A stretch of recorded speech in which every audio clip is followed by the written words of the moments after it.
Swan Hill's November sale was conducted on Friday. Peter Head joins me from the Associated Agents. Peter, a bit brighter outlook from the south fueled this market here today to an expectation that was probably only seen in recent weeks. Yeah, no, very happy, Murray, way it all worked. A few of the more pepperny types it suits those areas. Those people put a good floor in it, and those straighter type ewes, the South Australian types of the kerries, and shown with a bit of bloom, well, they sold accordingly. We were pretty happy with the day all round.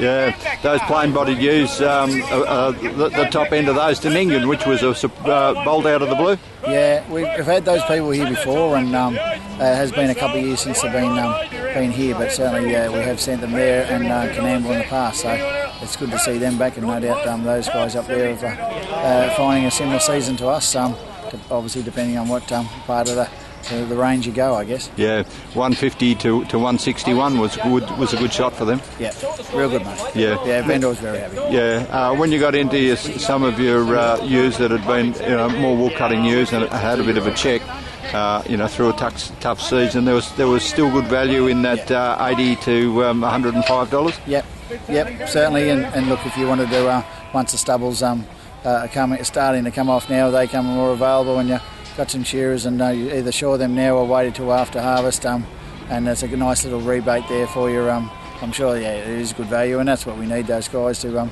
come in and have an opportunity for them to make $1, and then we'll see them back here next year. Yeah, the aged ewe market was sort of around about where fat value is, without much support from the butchers. Yeah, though certainly it was up to the restockers today.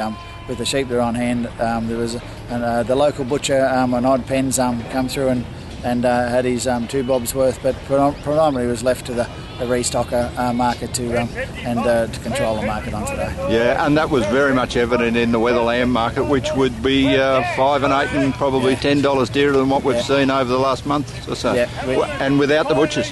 Without the butchers, yeah. Again, the local butcher on the first pen, I think he tried very hard to beat a restocker from Warringtonville, but he wasn't able to purchase them, and all the other lambs, whether it be shorn or woolly, was up to the restockers, and that price was very surprising on the current last couple of sales that have been around the Riverina. Yeah, $55 to $70 sold all your woolly and your shorn lambs. A few pence of shorn lambs here today, and around to $70 at the top too.